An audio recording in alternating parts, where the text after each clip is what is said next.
They expected her to scream. They expected her to beg, to cry, to throw a vase against the wall. But when Matteo told Elisa he was trading her in for a younger model, she didn't make a sound. She simply packed her bags in terrified silence. Matteo and his mother laughed as the door clicked shut, thinking she was defeated, a nobody destined for the streets. They were wrong. Less than 4 hours later, a photo surfaced on Twitter that broke the internet. The quiet housewife wasn't crying in a motel. She was sitting at the most exclusive table in New York City, clinking glasses with a man so private and powerful that even Wall Street trembles at his name. And that silence. That was just the calm before the storm. The loudest sound in the penthouse apartment was the screech of packing tape being ripped across a cardboard box. It was a harsh, tearing noise that seemed to echo off the marble floors and the floor-to-ceiling windows overlooking the gray Seattle skyline. Elisa Vance smoothed the tape down over the flaps of the box. Her hands were steady, though her knuckles were white. She didn't look up. She didn't look at the panoramic view she had cleaned every day for 3 years. She didn't look at the man standing by the granite kitchen island swirling a glass of scotch. Nor did she look at the older woman sitting on the velvet sofa flipping through a magazine with feigned disinterest. "You're taking the coffee maker." Matteo laughed a sharp, incredulous bark. "Really, Elisa, I bought that for the house. It's a Breville. Put it back." Elisa didn't speak. She simply reached into the box, pulled out the stainless steel machine, and set it on the counter with a soft thud. Then she sealed the box. "God, she's pathetic," Linda Matteo's mother muttered, turning a page. "Not even a fight. I told you, Matteo, she has no backbone. She knows she's nothing without you. That's why she's leaving like a mouse." Matteo took a sip of his drink, his eyes scanning Elisa's figure. She was wearing faded jeans and a simple gray sweater. Her hair was tied back in a messy bun. She looked tired but efficient. "I'm doing you a favor, Elle," Matteo said, his voice dropping to that condescending tone he used when he explained finances to her. "Chloe is moving in on Monday. It wouldn't be right for you to be here. She's different. She needs the space. She's young, vibrant. She fits the brand image I'm building." Matteo was the CEO of Vantage Tech, a mid-level startup that had recently seen a massive influx of capital. With the money came the ego, and with the ego came the desire to shed the starter wife. Technically, they weren't married. Elisa had been his partner for 7 years, supporting him when he was coding in a basement, paying the bills with her waitressing tips. But he never bought a ring. He always said it wasn't the right time. Now the time was right for Chloe, a 22-year-old Instagram model who Matteo met at a launch party in Miami. "You have an hour," Matteo said, checking his Rolex. "The cleaners are coming to sterilize the place. I don't want any trace of your clutter left behind." Elisa moved to the hallway. She had 2 suitcases and 3 boxes. That was it. 7 years of life reduced to the trunk of a sedan. "Where will you even go?" Linda asked, peering over her reading glasses. "Back to that trailer park in Ohio. Or are you going to beg for your old job back at the diner? I hear they're hiring dishwashers." Elisa paused. She stood by the heavy oak door, her hand on the brass handle. For a second, the air in the room grew heavy. Matteo stepped forward, expecting a retort, perhaps hoping for one so he could have the satisfaction of crushing her verbally one last time. Elisa turned her head slightly. She looked Matteo dead in the eye. Her expression wasn't sad. It wasn't angry. It was totally, terrifyingly blank. It was the face of someone who had already mourned the death of a relationship years ago and was just now attending the funeral. She opened the door. "Goodbye, Matteo," she whispered. It was barely audible. Then she walked out. The door clicked shut with a finality that made Matteo flinch. "Good riddance," Linda scoffed, throwing the magazine onto the table. "Finally, we can breathe in here." Matteo stared at the door, a strange knot forming in his stomach. He shook it off. He was rich, he was young, and he was free. "Yeah," he said, turning back to his scotch. "She's gone. And she's never coming back." He had no idea how right he was. It was raining when Elisa stepped onto the curb. The Seattle drizzle was cold seeping into her sweater, but she didn't feel it. She hailed a cab, not an Uber. She didn't want to use the account linked to Mateo's credit card, and the yellow car screeched to a halt. "Where to, lady?" the driver asked, eyeing her meager belongings. Elisa took a deep breath. She reached into her pocket and pulled out a burner phone she had bought with cash 2 days ago. She looked at a text message that had been sent to her that morning. It contained a single address.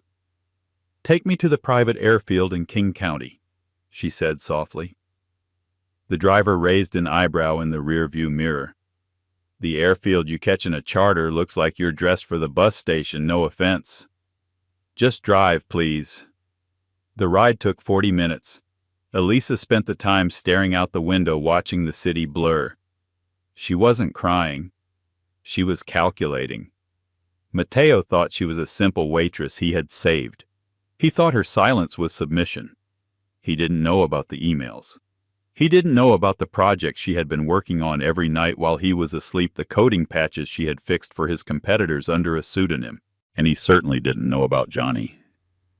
When the taxi pulled up to the private terminal, the driver's jaw dropped.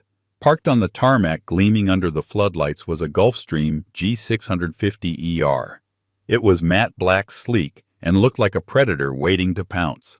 Standing at the bottom of the stairs was a man in a tuxedo holding a large umbrella. That's for you," the driver stammered. Elisa handed him a $100 bill. "Keep the change." She stepped out into the rain, but before a drop could touch her, the man with the umbrella was there. "Ms. Vance," the man said with a slight bow. "Mr. Sterling is waiting inside.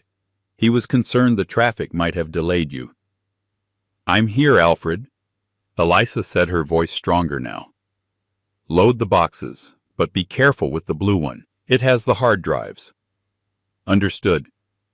Elisa walked up the stairs and ducked into the cabin. The interior smelled of expensive leather and bergamot.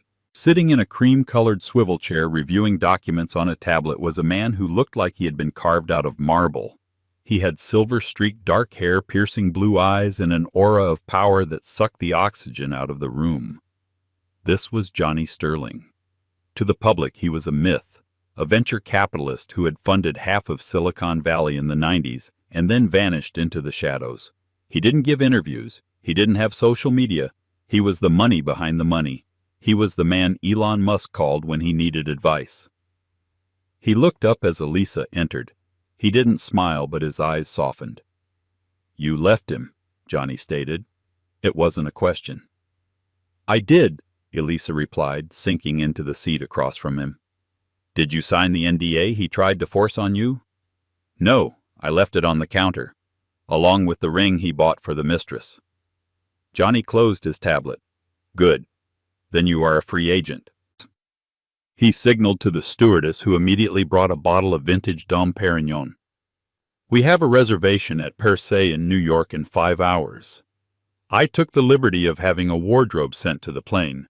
You cannot dine with me wearing that." Elisa looked down at her sweater. "Mateo said I looked like a maid." "Mateo is a fool who is about to lose 40% of his company's market share due to a patent infringement he doesn't even know exists yet," Johnny said calmly. "But tonight isn't about business, Elisa. It's about the debut." "Are you sure about this, Johnny?" Elisa asked, her voice trembling slightly for the first time. "Once we step out there, once we are seen, there is no going back. Mateo will know. Everyone will know." Johnny leaned forward, his gaze intense. "Elisa, you spent 7 years hiding your brilliance to make a small man feel big. You ghost wrote his code. You designed his architecture. You built his empire while he took the credit and treated you like a servant. It is time the world sees who the real architect is." He poured the champagne. The bubbles danced in the crystal flute. "Besides," Johnny added, a dangerous smirk playing on his lips, "I have heard the risotto at Per Se is excellent this time of year, and I have arranged for a specific photographer to be present. One who sells to TMZ, The Shade Room, and Daily Mail simultaneously." Elisa took the glass. The fear in her chest began to dissolve, replaced by a cold, burning fire. She thought of Mateo's laugh. She thought of Linda's sneer. "To silence," Elisa said, raising her glass. "To the storm," Johnny corrected. They clinked glasses as the jet engines roared to life, lifting them away from the rain and toward a vengeance that would be served not just cold but globally viral. The Gulf Stream touched down at Teterboro Airport just as the sun was beginning to set over the Manhattan skyline, painting the city in hues of burnt orange and violet. Inside the cabin, the transformation was complete. Elisa stood before the full-length mirror in the jet's private stateroom. She hardly recognized the woman staring back. The worn gray sweater and jeans were gone, replaced by a gown that cost more than Mateo's car. It was a midnight blue velvet dress off the shoulder, hugging her figure with a sophistication she had forgotten she possessed. It didn't just fit, it armored her. A team of stylists flown in from Paris on Johnny's dime had spent the last 2 hours on her hair and makeup. Her chestnut hair was no longer in a messy bun, but cascaded in soft, glossy waves down one shoulder. Her makeup was subtle but sharp, a smoky eye that highlighted the amber flecks in her irises and a deep crimson lip that signaled danger. "You look," Johnny said, his voice coming from the doorway, "like you own the city." Elisa turned. Johnny had changed as well. He wore a bespoke tuxedo cut perfectly to his broad shoulders, no tie the top button of his crisp white shirt undone. He looked effortless, the kind of wealthy that doesn't need to shout because the silence speaks for itself. Around his wrist was a Patek Philippe watch that was likely one of only 5 in the world. "I feel like an imposter," Elisa admitted, her hand trembling as she touched the diamond necklace resting against her collarbone. "Johnny, 3 hours ago I was packing a toaster into a cardboard box. Now I'm wearing diamonds. Mateo used to say I looked best in sweatpants because fancy didn't suit my station." Johnny walked over to her. He didn't touch her, but his proximity was electric. Mateo wanted a servant Elisa. He wanted someone small so he could feel tall. Tonight we are going to show him exactly how small he really is. You are not an imposter. You are the woman who wrote the algorithm that saved his supply chain logistics last year. I checked the metadata. I know it was you. Elisa's eyes widened. You checked the code. I check everything. Johnny smiled a wolfish, confident grin. I don't invest in people unless I know their value. And you, Elisa Vance, are undervalued. Tonight is the IPO. They descended the stairs of the plane to a waiting Rolls-Royce Phantom. The ride into the city was smooth, the interior of the car silent as a tomb. Elisa watched the lights of New York flicker past. She felt a strange sense of dissociation, as if the woman in the window wasn't her, but a character she was playing. The Avenger. The car pulled up to the Time Warner Center at Columbus Circle. Per se, Thomas Keller's legendary restaurant was their destination. But as the car slowed, Elisa saw the lights. Flashes. Dozens of them. A swarm of photographers was gathered near the entrance. "Did you tell them we were coming?" Elisa whispered, panic rising in her throat. "I may have leaked a tip that Johnny Sterling was dining with a mystery partner regarding a hostile takeover," Johnny said nonchalantly. "The financial press is here. The tabloids followed. They think you're a business mogul from Europe. Or royalty. Let's not disappoint them." The chauffeur opened the door. The noise of the city rushed in, sirens honking and the sudden aggressive shouting of the paparazzi. "Mr. Sterling over here. Johnny, who's the girl? Look this way." Johnny stepped out first. The flashes went crazy, illuminating the night like lightning. He buttoned his jacket calmly, then turned and extended his hand into the dark interior of the car. Elisa took a breath. "Goodbye, Mouse. Hello, Storm." She took his hand and stepped out. The silence that followed was momentary but palpable. The photographers paused for a fraction of a second, stunned by the sheer elegance of the woman standing next to the elusive billionaire. Then the shutters went into overdrive. Click, click, click, click. Elisa didn't look down. She didn't hide her face. She remembered Mateo's mother calling her pathetic. She lifted her chin, her expression cool and detached, channeling every ounce of pain into a look of regal indifference. She looked straight into the lens of the closest camera, her eyes piercing. Johnny placed a hand on the small of her back, protective, possessive, and intimate. He leaned in close to her ear, a move that the cameras ate up. "Walk slow," he whispered. "Let them get the shot. This is the photo that will ruin him." They walked the gauntlet. To the onlookers it looked like a romantic secret being unveiled. To Elisa it felt like walking through fire and coming out unburnt. They entered the building, leaving the chaos behind them, but the damage was already done. The images were beaming up to satellites, bouncing off servers, and landing on the screens of millions. Inside, per se, the atmosphere was hushed reverence. The maitre d' bowed low. "Mr. Sterling, Ms. Vance, your table is ready." They were seated by the window overlooking Central Park. The meal was a 9-course tasting menu of oysters and pearls and butter-poached lobster, but Elisa barely tasted it. Her adrenaline was spiking. "Why are you doing this?" she asked midway through the meal, swirling her wine. "I know you respect my coding, Johnny, but this, the dress, the paparazzi, the jet, this is personal. You're attacking Mateo." Johnny set his fork down. His face grew serious, the playfulness vanishing. 6 years ago, Johnny said quietly, Mateo's company acquired a small startup called Bluestream. They stripped it for parts, fired the staff, and bankrupted the founder. The founder committed suicide 3 months later. Elisa gasped. "I remember Bluestream. Mateo said they were incompetent. The founder was my younger brother." Johnny revealed, his voice ice cold. "I was away in Singapore, disconnected.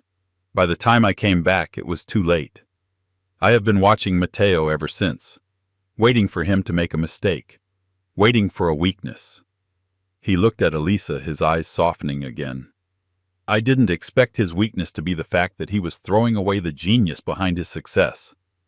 When I found out you were the one writing the patches and that he was dumping you, the stars aligned, Elisa. I get to avenge my brother, and I get to help you reclaim your life. We are partners in this crime." Elisa stared at him. The narrative shifted. She wasn't just a charity case. She was the weapon. "So," Elisa said, a slow smile spreading across her face, the first genuine smile she had shown in weeks. "How do we destroy him?" Johnny raised his glass. "Check your phone. I believe step 1 is already trending. 3,000 miles away in Seattle, the sun was just coming up." Mateo groaned as he rolled over in bed. His head was pounding from the celebration drinks he'd had the night before. Next to him, Chloe was sprawled out, snoring lightly. The room smelled of her cheap perfume and stale vodka. He sat up, rubbing his temples. The apartment felt different. It was messier. Elisa used to wake up at 6:00 a.m. to make fresh coffee and organize his schedule. Chloe had left her thong on the lampshade and spilled makeup powder on the nightstand. Whatever Mateo thought, small price to pay for freedom. He reached for his phone on the charger. He expected a few emails from his team, maybe a text from his mom. Instead, his lock screen was full. 47 missed calls, 102 text messages, Instagram 99+ notifications. "What the hell?" Mateo muttered, squinting at the screen. The first text was from his VP of sales, a guy named Brad who usually only texted about golf. "Brad, dude, tell me that's not Elisa. Tell me you didn't just fumble the bag of the century." The second text was from his mother. "Mom, call me now." Why is she with him? Mateo unlocked the phone, a pit forming in his stomach. He opened Twitter X. The first thing on his For You page was a picture. It was high resolution, taken under the flashing lights of New York City. A man in a tuxedo looking like a god with his hand on the back of a woman in a midnight blue velvet dress. The woman was looking at the camera with eyes that could cut glass. She looked expensive. She looked powerful. She looked breathtaking. It was Elisa. Mateo blinked. He rubbed his eyes and looked again. It had to be a deep fake. That was Elisa. The woman who wore oversized t-shirts and clipped coupons for groceries. The woman he had just kicked out because she was too plain. She was standing next to Johnny Sterling. Mateo stopped breathing. He knew who Johnny Sterling was. Every tech CEO knew who Johnny Sterling was. He was the Reaper. He was the man who could buy and sell Mateo's company 10 times over before breakfast. Mateo read the caption on the tweet posted by PopCrave. At PopCrave, elusive billionaire Johnny Sterling spotted at Per Se in NYC tonight with a stunning mystery woman. Insiders say she's a brilliant strategist. He's been courting for months. The internet is already calling them the new power couple. Johnny Sterling, mystery woman, #NYC. The tweet had 120,000 likes. Mateo's thumb trembled as he scrolled down to the comments. At CryptoKing99. Wait, isn't that Mateo Vantage's girl? The one from Seattle at Tech Insider, replying to at CryptoKing99. Nope. Mateo announced he was single yesterday. Rumor is he dumped her for an influencer. Looks like she upgraded. Majorly. At Slay Queen LMFAO. She packed her bags and went straight to the top of the food chain. We stan. At InvestBro. Johnny Sterling doesn't date. He invests. If he's with her, she's heavy hitter. Who is she really? Mateo felt like he was going to throw up. He shook Chloe awake. Babe, wake up! He hissed. Chloe groaned, smacking her lips. What? It's early. Look at this. He shoved the phone in her face. Chloe squinted, then her eyes widened. Who is that? She's gorgeous. Is that the old lady you lived with? She's not old. Mateo snapped, suddenly defensive. She's 29. She looks like a movie star, Chloe said, sounding jealous. Who is the guy? Is he rich? He's a billionaire, Chloe. He's the billionaire. Mateo threw the phone onto the duvet. He paced the room, running his hand through his hair. This doesn't make sense. She has no money. She has no connections. She took a cab to the airport. How did she get to New York? How does she know Johnny Sterling? His phone rang again. It was his mother. He answered on speaker. Mateo? Linda's voice was shrill. Have you seen the news? It's on Daily Mail. They're calling her the Cinderella of Silicon Valley. They're saying you held her back. People are digging up your old interviews where you didn't mention her. Mom, calm down. Don't tell me to calm down. You told me she was a nobody. You said she was going back to the trailer park. Why is she wearing a $50,000 necklace? I don't know, Mateo screamed back. Well, you better figure it out, Linda warned. Because people are starting to talk. They're saying she was the brains behind Vantage Tech. Someone on Reddit just posted a thread comparing her old GitHub commits to your source code. Mateo, did she write the code? Mateo froze. The blood drained from his face. He had always told everyone he wrote the core algorithm. It was the foundation of his reputation. But the truth was, when he was stuck, when the logic broke, when the database crashed, he handed the laptop to Elisa.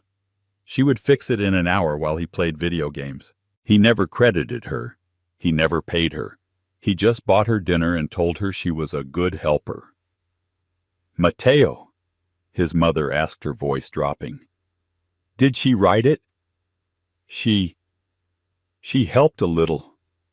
Mateo stammered. Oh my God. Linda whispered. If Sterling knows that, if she tells him. Mateo hung up. He looked at the panoramic window, the view he was so proud of.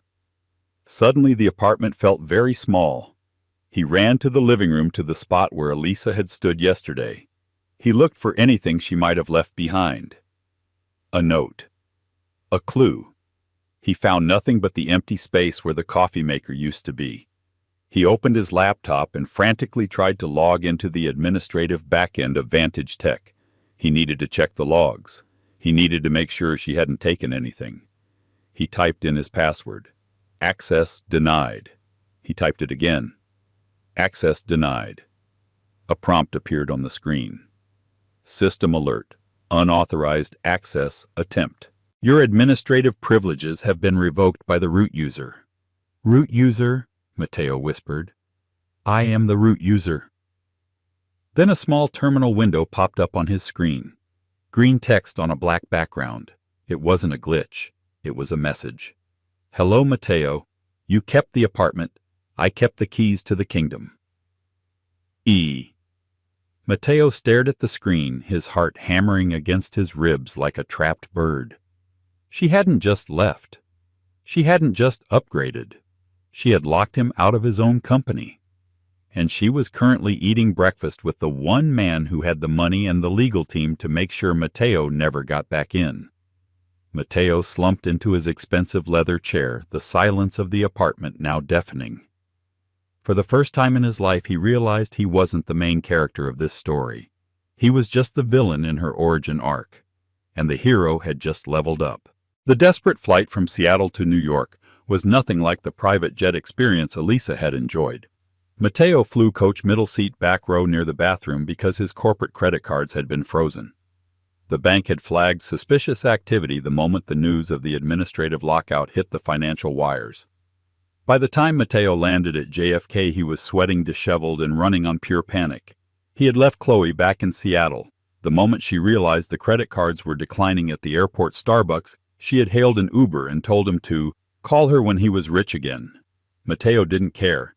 He had one goal: find Elisa Charm, her apologize and get the password to unlock his company. He convinced himself it was just a tantrum. Elisa was soft. She was the woman who cried during dog food commercials. She wouldn't actually destroy him. She just needed to hear him say he was sorry. He knew where she would be. Tech Weekly had tweeted the agenda for the Innovators Ball at the Met Gala venue that night. Johnny Sterling was the keynote speaker, and according to the press, his mystery muse would be by his side. Matteo spent his last few $100s on a rented tuxedo that didn't fit quite right in the shoulders and a scalp ticket he bought off a shady forum on the dark web. The Met was glowing. Cameras flashed, red carpets rolled, and the air smelled of money and exclusivity. Matteo flashed his ticket, his heart pounding, and pushed past security. He entered the great hall, his eyes darting around the room filled with tech moguls, celebrities, and politicians. And then he saw her. She was standing near the Temple of Dender, illuminated by soft golden lighting. She was wearing a new dress, emerald green silk that flowed like liquid water, backless, exposing the smooth skin he used to take for granted. She was laughing at something a senator was saying, holding a champagne flute with an elegance that made Matteo's chest ache. Johnny was next to her, his hand resting lightly on the small of her back, a silent sentinel. Matteo straightened his bow tie, took a shot of whiskey from a passing waiter's tray to steady his nerves, and marched over. "Elisa!" he called out, forcing a smile that didn't reach his eyes. The conversation in the circle died instantly. The senator looked annoyed. Johnny looked bored. Elisa? Elisa just looked at him. "Matteo," she said. Her voice was cool, stripped of the warmth he was used to. "You're trespassing." "Trespassing?" Matteo laughed, a nervous, high-pitched sound.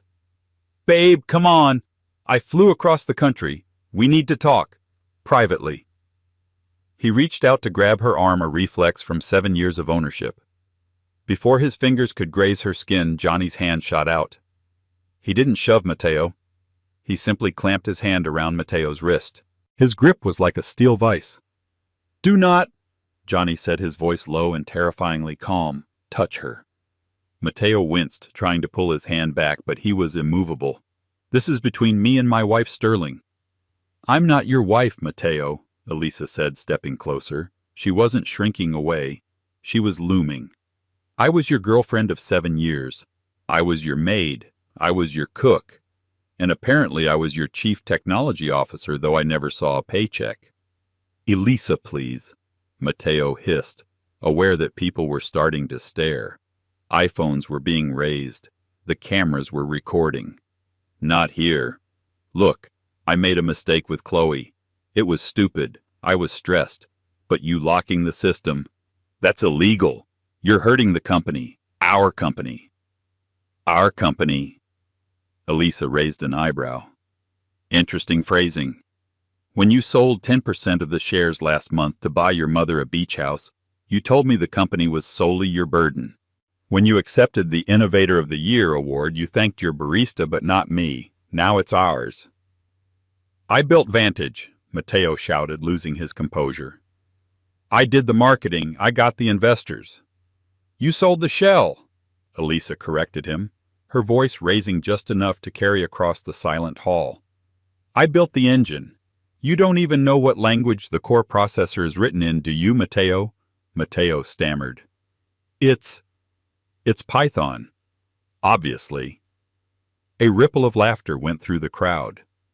It's written in Rust, Mateo, Elisa said, pity dripping from her tone. I migrated the entire back-end 6 months ago because the Python script you copied from a forum in 2018 was leaking user data. The crowd gasped. A tech CEO not knowing his own stack. That was a death sentence in this room. You're lying. Mateo spat sweat dripping down his forehead. You're a waitress. You served pancakes at Denny's before I saved you. You think these people respect you? They're laughing at you. You're just Sterling's flavor of the week. The room went dead silent. Johnny released Mateo's wrist with a shove that sent him stumbling back. Johnny adjusted his cuffs, his face stone cold. She is not my flavor of the week, Johnny announced, his voice projecting to the rafters. She is my partner, and as of this morning she is the primary consultant for Sterling Ventures. We are launching a new cybersecurity firm next week. The flagship product is an algorithm that detects IP theft. Ironically, we tested it on your company, Mateo. Johnny pulled a folded document from his tuxedo pocket and tossed it at Mateo's feet. You've been served, Johnny said. Mateo stared at the papers on the floor. What is this? A lawsuit?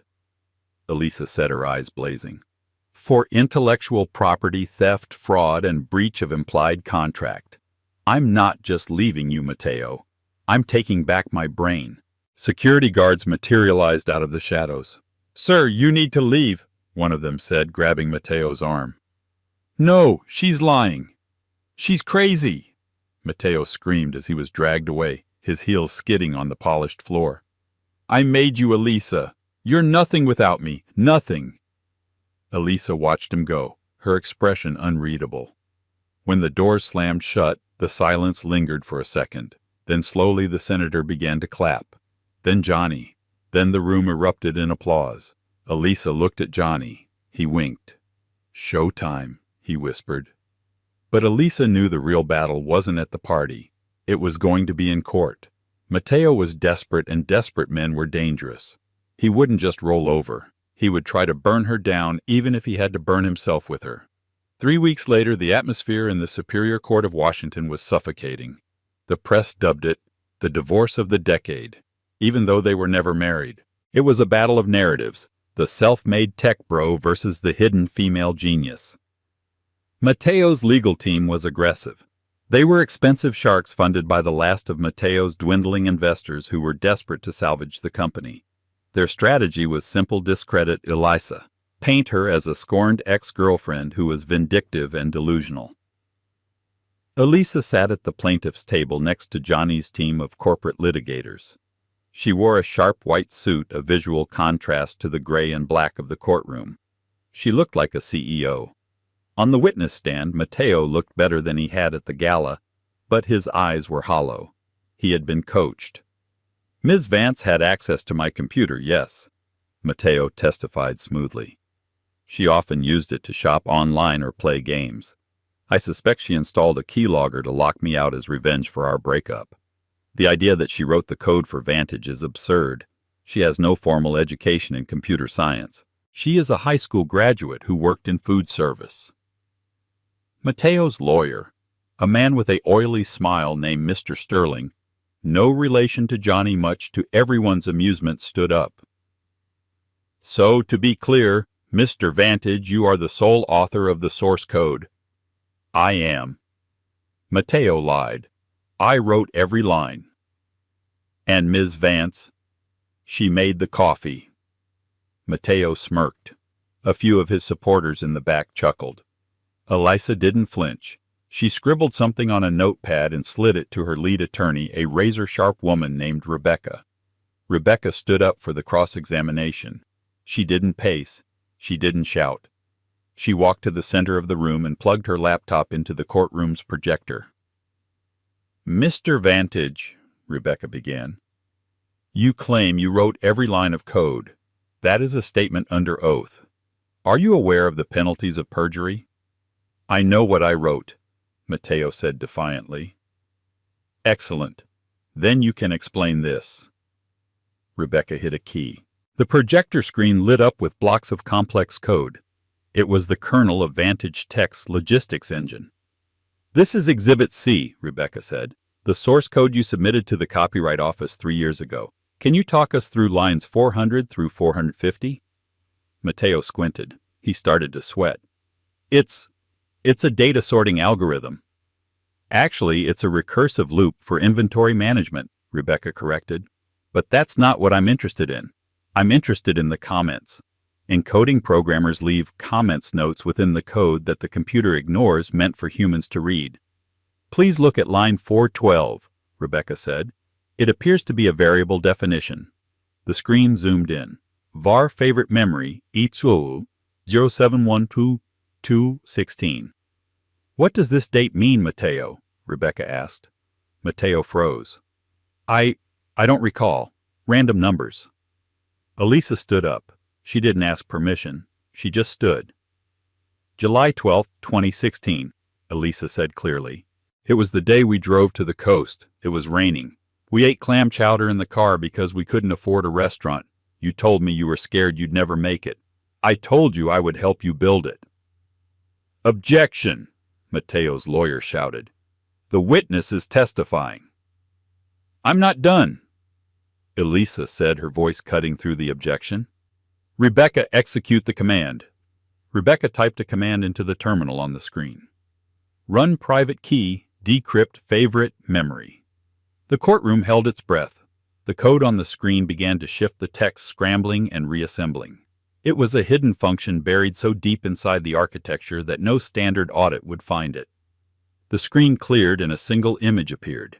It wasn't a logo. It wasn't a graph. It was a scanned image of a napkin, a greasy coffee-stained Denny's napkin. On the napkin, written in blue ballpoint pen, was a diagram of a database structure. The handwriting was looped and feminine, and at the bottom, signed in that same ink property of Elisa Vance. Happy birthday, Mateo. Use this to change the world. The silence in the courtroom was absolute. That, Elisa said, pointing to the screen, is the original architecture. I drew it for you on your 25th birthday because you couldn't figure out how to scale the servers. I scanned it and embedded it into the root directory as a digital watermark. I knew deep down that one day you might try to erase me, so I signed my work. Mateo's face was the color of ash. He slumped in the witness chair, his mouth opening and closing like a fish. Mr. Vantage, the judge spoke, peering over his glasses. Is that your handwriting? No, Mateo whispered. Is that Ms. Vance's handwriting? Mateo looked at Elisa. He looked at Johnny, who was watching him with the cold indifference of an executioner. He looked at the jury, who looked disgusted. Yes, Mateo admitted, his voice cracking. And did you know this file was embedded in the software? No. Then you didn't write it, the judge concluded simply. The gavel didn't bang yet, but the sound of Mateo's career shattering was loud enough for everyone to hear. Johnny leaned over to Elisa. Checkmate, he murmured. Elisa didn't smile. She just felt a massive weight lift off her chest. She looked at Mateo, small and defeated in the big wooden chair. She didn't feel triumph. She felt relief. But the story wasn't over. Mateo had lost the company, but there were still secrets he was hiding. darker secrets involving the money he had secured from overseas investors, investors who were not as forgiving as the American judicial system. As the bailiff moved to recess the court, the doors at the back of the room banged open. 2 men in dark suits entered. They weren't lawyers, and they weren't police. They were FBI. "Mateo Vantage," one of the agents called out, flashing a badge. "We have a warrant for your arrest regarding wire fraud and money laundering involving the Cayman Islands accounts." Elisa turned to Johnny, shocked. "You knew about the laundering." Johnny adjusted his tie. "I told you, Elisa. I check everything." The heavy oak doors of the Superior Court of Washington swung open, and the world exploded into noise. Elisa Vance stepped out onto the granite staircase, and for a moment she was blinded. The camera flashes were relentless, a stroboscopic storm of white light that turned the gray Seattle afternoon into a chaotic premiere. But this wasn't a movie premiere, it was a public execution of a reputation. To her left, the media mob surged against the metal barricades. Reporters were shouting over one another, a cacophony of questions that merged into a singular roar. "Elisa, is it true you controlled the back end for 3 years? Mateo, look this way. Did you defraud the investors?" "Ms. Vance, are you taking over Vantage Tech?" Elisa didn't answer. She stood tall in her white suit, a beacon of calm amidst the frenzy. Next to her, Johnny Sterling was an anchor, his presence dark and formidable. He didn't shield her, he didn't need to. He simply stood beside her, letting the world see that they were equals. But the cameras quickly shifted their focus. Behind them, flanked by 4 federal agents in windbreakers emblazoned with FBI, was Mateo Vantage. He looked nothing like the arrogant tech mogul who had sneered at Elisa in their penthouse weeks ago. The bespoke Italian suit he wore was rumpled. His tie was loose. His face was a mask of shock, pale and sweating. But the most jarring detail was the silver handcuffs binding his wrists behind his back. As the agents guided him down the stairs toward a waiting black SUV, the crowd went wild. "Mateo!" a reporter from CNBC yelled, shoving a microphone toward him.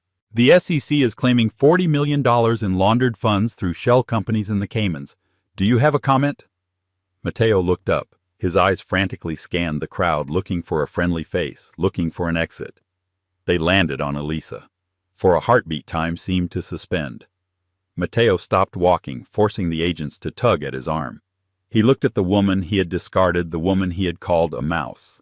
He looked at the diamonds around her neck and the man standing beside her. In that look there was no anger. There was only a terrifying, hollow realization. He hadn't just lost a girlfriend. He hadn't just lost a company. He had lost the very architect of his existence. "Elisa," he mouthed. The sound was swallowed by the noise of the crowd, but she saw the shape of his lips. Elisa didn't smile. She didn't frown. She simply watched him with the detached curiosity one might have when observing a car crash on the highway. "Keep moving!" the lead agent barked, shoving Mateo's head down to protect him as they shoved him into the back seat of the vehicle. The heavy door slammed shut with a finality that echoed in Elisa's bones. The SUV peeled away, sirens wailing, cutting a path through the sea of press. "You knew," Elisa said softly, her voice barely audible over the shouting reporters. She didn't look at Johnny. She kept her eyes on the taillights of the retreating SUV. "You knew the FBI was coming today." Johnny adjusted his cufflink, his expression unbothered. Mateo was sloppy, Elisa. Arrogance makes men careless. He used the same password for his illegal offshore accounts that he used for his Netflix login. When you unlocked the system with that napkin scan, you didn't just prove ownership of the code. You opened a window into his entire digital soul. I simply ensured the window was facing the Department of Justice. He turned to her, his blue eyes sharp and serious. "He stole your mind, Elisa. It was only fair that he paid with his freedom." The weeks that followed were a blur of destruction and rebirth. The collapse of Vantage Tech was swift and brutal. It was a case study in corporate implosion that business schools would teach for decades. With the CEO indicted on 12 counts of wire fraud and money laundering, and the revelation that the core IP belonged to an ex-partner, confidence in the company evaporated overnight. The stock, which had traded at $145 a share, plummeted to $0.12 in pre-market trading the following Monday. Elisa watched it all from a distance. She saw the news footage of employees walking out of the headquarters carrying cardboard boxes, an ironic echo of her own departure. But unlike her, they had severance packages. Mateo had nothing. Karma, however, wasn't finished. It had one more stop to make. 3 weeks after the arrest, a video surfaced on TikTok that went viral within hours. It was filmed by a neighbor in an upscale suburb. The shaky footage showed a tow truck backing into a driveway, Linda Vantage's driveway. Linda, Mateo's mother, was screaming.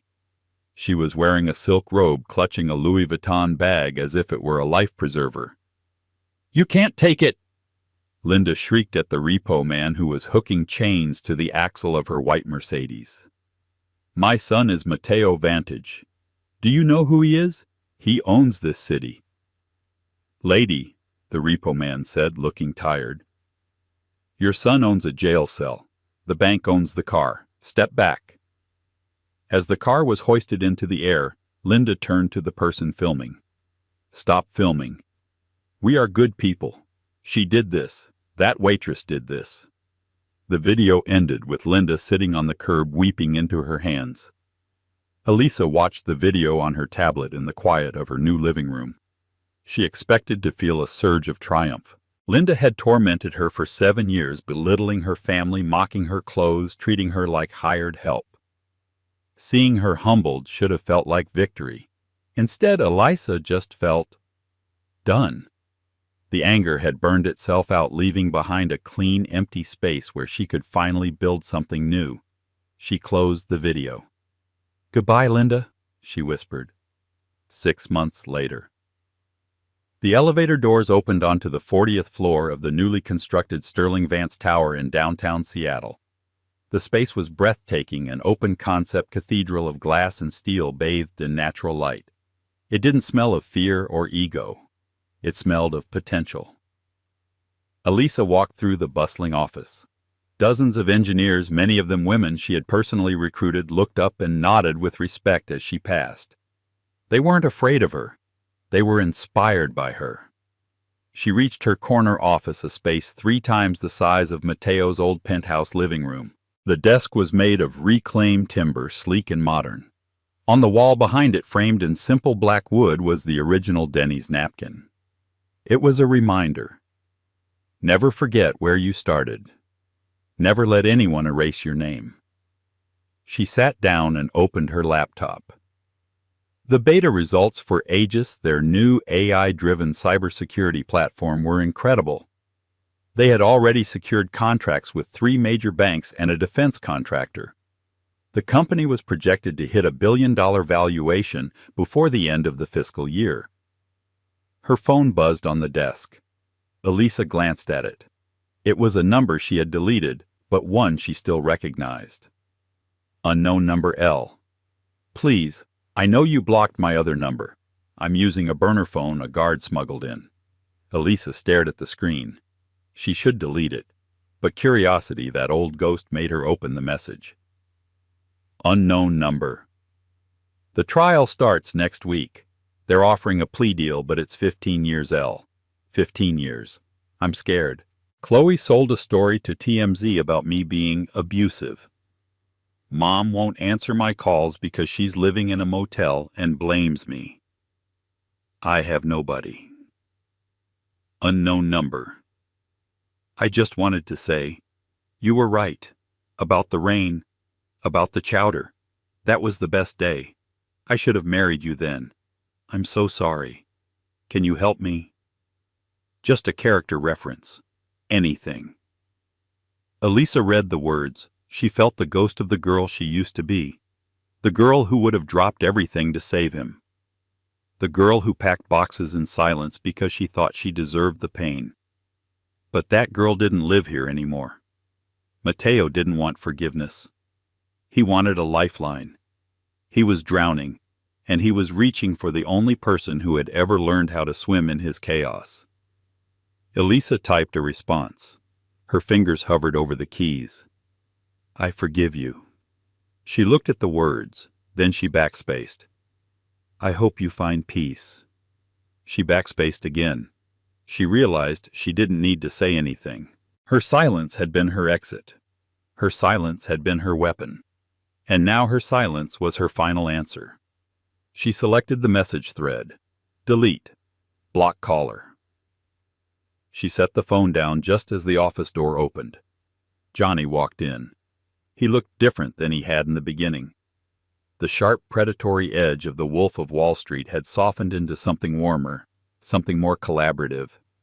He was holding a bottle of vintage Krug and 2 crystal flutes. The Asian market's just closed, Johnny said, a grin spreading across his face. Aegis is up 40%. The IPO is oversubscribed by a factor of 10. Elisa, we're not just a unicorn, we're a dynasty. He placed the glasses on her desk and popped the cork. The sound was a sharp, festive pop that signaled the end of the old era. Elisa stood up and walked to the floor-to-ceiling window. Seattle lay spread out below her, a grid of lights twinkling in the twilight. Somewhere down there in a concrete cell, Mateo was sitting in the dark. Somewhere down there, Linda was learning to live with less. But up here, the air was clear. Johnny walked up beside her. He handed her a glass. He didn't try to touch her or claim the moment for himself. He simply stood with her, looking out at the empire she had built with her own mind. You know, Johnny said quietly, they're calling you the Iron Queen in the press. They say you came out of nowhere. Elisa swirled the champagne, watching the bubbles rise. Let them talk. I like the noise. To silence, Johnny asked, raising his glass, a callback to the toast they had made on the jet when she was broken and fleeing. Elisa shook her head. She turned to him, her eyes bright with a fire that would never be extinguished again. No, Johnny, she said, her voice steady and strong. To never being silent again. They clinked glasses, the crystal chiming like a bell. Outside, the city lights burned bright, but inside the office, Elisa Vance burned brighter. She had packed her things in silence, yes, but she had unpacked a revolution. And that is the story of how Elisa Vance packed her things in silence and made the whole world listen to her roar. She proved that sometimes the most dangerous person in the room isn't the one shouting the loudest, but the one who knows where all the bodies, or in this case the code, are buried. Mateo learned the hard way that you should never underestimate the person who builds your empire for free. What do you think of Elisa's revenge? Was it too harsh, or did Mateo get exactly what he deserved? Let me know down in the comments below. If you enjoyed this story of karma and corporate takedowns, please smash that like button, share this video with someone who needs a little inspiration, and hit subscribe so you never miss the next drama-filled saga. Until next time.